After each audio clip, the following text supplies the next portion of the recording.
Ebusia for me mo bibi akwaba the by emergency Ghana TV. So ebusia for basa no subscribe wa like na wa drop comment no say or comment section no the amami. Me the story be FM o e fa lete ni bi obepie mo e wo Lawson TV. Na some of the buy ne say our Nigeria na ja page me bi aye. And I will be introducing the say ja ombra Ghana has no bema na ejuma ye den aje na ejuma nipa no e ka kire ne so ba be wo ye man garden mu hanom and say obetina provision store no na eja ye nua be yi e be pie mu e wo Ghana ha say ya ahye wejuma e na ni komni ene no ekohyemu na edidi mu aledi no so ne se nyama de wi anyama sifa ye kon ne ni yede ne ni angel because enye se ejuma no e na oba Ghana ha se so oba abeye ene ntini good Samaritan bi ene je o cheche ni nsemu e kire no e ma nipa no so eji ni tu mu ehwe ne kakra sisi ade nipa na aye de aburo ne so e na ode be pie mu e wo fidiem ha sente busuafo ye ya adwe se e be boa lady no ama wenye sika etimi asanso aye de akọ Nigeria enti ne update aba e wo story wenti ensem ne enko ne enkotie mu nsem e masanso e na update fufo nso eto aso ebusuafo yenko ne enko video no e mas e na de eye na hyi wo your office ne say owura office wo ye bisa ne say Kwanso. Ewiede na de onam. Onti bi da. Or say I know it's Ghana's culture, but we don't do that in. No, I'm saying we are in Ghana. And we are in Africa. And I'm saying the two continents we are in Africa. So, what in Ghana? What about we do Nigerian culture no? Eba be kire ye say yeah yete ye mamu Ghana no. Ye ye fa wo mamu Nigeria de ni nya adwuma. That's not our culture. You are whose culture? Who culture bo Ghana ha? Banyankopon ya dom etiefo ne ahwefo adawo ma mo ye Ghana fo na so mo andwen ehun se sebe favor Nigeria ni ntini yempo no mo tuetua kakra ayensa kesika ene ne kine ya ye de favor ekosika mu ne ye de na ko back to Nigeria eti de Nigeria president o wase ne legal team ananse hwan eno a waka se osuma obi no waka say osuma legal team o say enti legal team no na ba ha no hwe na unsa say legal team ni legality no be here abusia moma yentu ye hofo wani ema bi say wo tu kwan akoba bia no wo wani ada ho emfe wani nto so say wo man ya mi komu no ye wo oman ni mukuo wo ho because one one mamu Nigeria for na neglecting no ekuro no oba aso ne ye kuntokwa usu ukrom ni na bedi ensam ye ya so ya nkofre na ama asem no nyina ne se oba no na onim se dabere ya boa bibia no sika obeje aye de ma no ma ahwe so we ni na ko wate ne tefa sa pepe enti wan hu ni sa no na mo no ankasa no gira na tie no wote wonim ade kropote ya enti wa betra ho enti ayemum se Afisem bi da ho ye etiefo sika na da ye se etise hwinimunyi otwe a eja enti ye nhwe se sika nkakra ye boa no de aboa obi no kwabrane maginkodi abeko waste dabi kwabrane maginkodi be mete ambobo se o mobile money so na mentam obi sika ma nkonkodi no emasa abantu etisen and then they answer when you my me smiling face be adan since our problem we buy no na abeye me dadwen say dani dan nyina na medwen ho kwan ofa so a obekọ nti no enra na ye buy na yenya rehemu say dan a yensa betumi aka bibi ma watumi akọ no na enam adofo nso so ma frɛ ne yehu say efide nkranhyensem obemu no ekwan na tene eno e ma mokọ hospital se me shebo se de ha no no wo se yetimi koye lab test ahodo ne ade na me yem hyehye me HIV AIDS na favor drag the microphone to your mouth drag it there yeah eno ade results ne ba no pay ade me hu ye me ni gye HIV AIDS test favor congratulations. Congratulations, my dear. Thank you, ma. Congratulations once again. Thank you. You are HIV negative. Won't you thank God? I thank God in everything. Were you not scared? I know that God will do it, ma. Oh, unim senya me beje. enti na eyem hyehye bi eni enno e ma ne kɔ hospital e kɔ hwehwɛ ni mogya mu a nam san ya de STIs ne ne keka ho nyinaa no wo ma hwɛ a problem bia eni honom ya fa ho ka yetua be ma nyame ya adom yenye sika favor e de befo ka akɔ Nigeria yɛsɛ yɛnya tɛfa e de ato akira ma no a saa sika no so ɔkono ɔka so de bɛkɔ school betimi atua ne admission fee. Okay. E de na kɔ university obetimi atua admission fee na won so so awudi na chi enra obo amane sɛ wadwuma abɔ enti ye won so kakra be pɔne ama ye 2000 Ghana cedis na odi atwitwa ho kakra till say obesan pick up the pieces na wasan gina onan so why so me da tiefo nyina se sɛ edwane beto amu no da tiefo nyina se edwane beto amu no so no enam mumu an kakra ama me nso ade so a na esome no ma kire wonu adɔ sɛ me nso me yemu nua Ghana ni na ade so ano efremi so na me da mu nyina afisem me da mu nyina tim ni nyina ase se me ba the way amogye me ni the way na asem ne tie no na ha me de ne nso no mama me ba afọ ma ene motimi ayi de da mani so na ma me nyame hia mo onkoso ama eni so ade hunu a ewo saa afisem ayi so no enkoso a emrem the mezumetimi aka ache. All right, Favor, we've been able to accumulate some amount of money for you to go back to Nigeria and then a little amount to pay your admission fee at the university. What are you telling our viewers and listeners who donated? I thank God for everything, and for those that helped me in doing all these things for me. God will provide money for you people. Wherever you people bring this money, God will replenish it abundantly in Jesus' name. Amen. Did you bring your bags? Yes. Where is your bag? Yes. Let me see your bag. Go and bring it. And you see, mumpe ne bag in the mame. Mumpe ne bag in the mame. I favor mame aba omano so na me pese favor ede ne bag se no e ba be kire ni ehu se favor boa ne ho a okọ Nigeria. Oda oba fiora so ame a enya sem ketoa. Favor the fiora so ame na ba enti odi abusia me se onfa bag ne mra ne ma me gina wo ma no so na ye ne ma me no so enkasa na ye ma na rehemu se ye de ne ba no esika mu enye enne anaso wo kina ada de besika mu de ye nka nkire obia but okokodu Nigeria ye be mamate na ye ne na kasa wa homa so na mahu se Favor akwakodru Nigeria asumdwe mu nti kwa obefa so akwa ne de ye de hye kokoro mu kakra because eno akakra si ha no miyem kra shemelda miyem sheme se ukrom ni anase umai mu ni ehu akwa nwunye hia mu na obi a onfiri ni krom onya ni nipa o enya yem hyehye se oboa na ne Favor oba so wa hye sexy nika o Favor, today you are looking so sexy. You're looking so sexy today. Raise your bag and let me see. Put it on the table. Raise the bag. Come on, man. Favor bag in this way.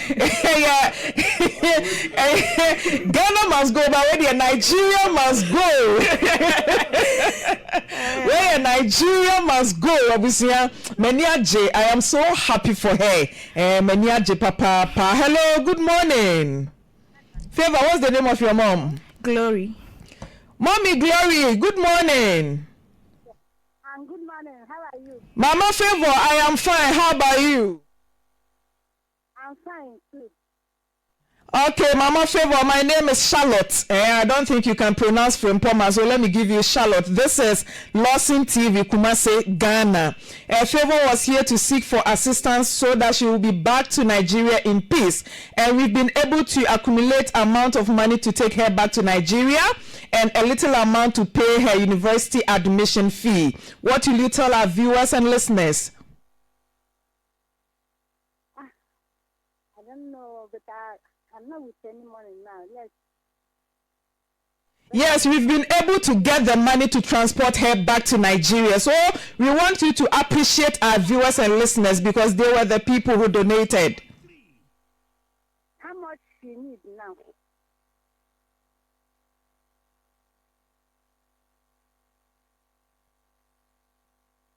na nti producer mo frɛ favor maame no mo ni favor maame ani nkɔmɔ ankyerɛ ne die nti a mo frɛ na to ahoma no so amama ma ebrei mo nkɔ na mo ne nkasa na mo nkyerɛ ne die nti a mo de ne to so producer say hey me producer say mo nkyerɛ ne die nti a mo de ne to ahoma no so na me ka wate na watimi ayi ano ama me why producer say mon from mon kadienti my friend na favor mama say I don't have any money just say you come money no kan you machine no ne you machine tiefo ne ahwefo nyankopon won hira mo na abante o se sia de ne sesen anope ya na endra no anwumre na yetike ma yekofie na immigration boss no frame asema wo kan say wate say ma bedwan ato Lawson nti osreme a ma memmo omudin ewo fidikese wante se no di carbon din dada na to so nti no me dru fie no osan frame say wo hu me videos na adanti na me yes na me say me ba mo ho se mo mwa me emo bi ama nti na ma no eba sa nti anope ya nso na CID ni no esan frame say opa me chew say sa de we nyina asi nti no ka me san fa no mra back to dua so hobiem na oma van nko na sisi ade oma ready say omode ne beko na me sisi e no baby am wo sisi e ne baby am de na ba na anya de ese metumi abakro no so biem nti me kire no dwumadi a ya bedi ni wa hanom sei nti no ono so eye say wate na oda ma se na okate ko na say case ni ba Lawson ha na fe de aposifo na hu say wo mo asudie so amoboa enipa sanity immigration for ahu say wo mo asudi a yede bo anipa Ghana mama yema yani na wo niema bi ho eno nti na radio stations TV stations ya ba kakra na yeso ebetimi aye ede aboa no yeso yesi wonsom eno ani nipa ba akofo so ntimi nye yesi ba akofo gye ban a ekosam eno nti na yeso asene ba wo motete wo offices a ensem mo ka media houses ho ena radio for ma gye adwuma no so muntimi nye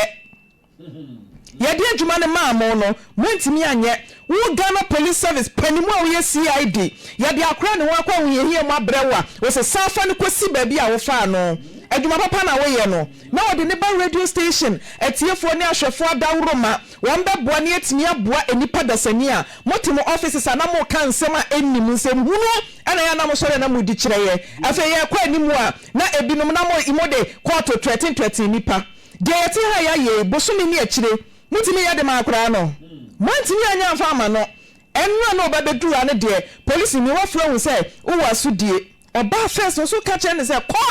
fane ko si ba bi a wo fa no afa na wo beka say ene nkobo ye din nti mo adwuma na ye de ahye mo nsa no de na ese mo nye ebi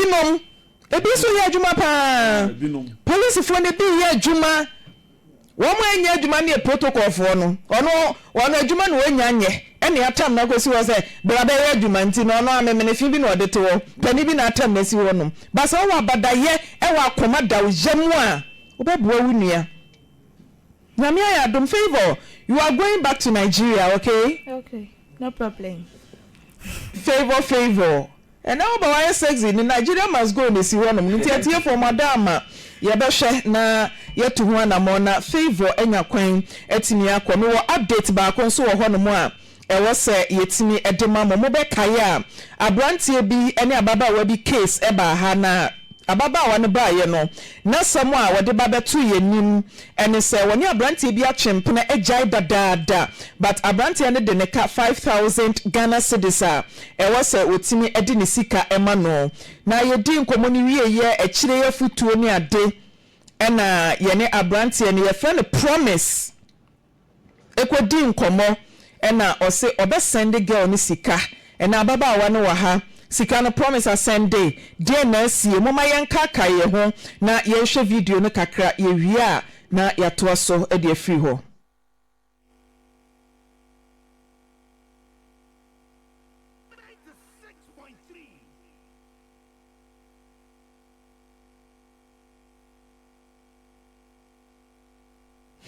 abusu aye gusu aye twen se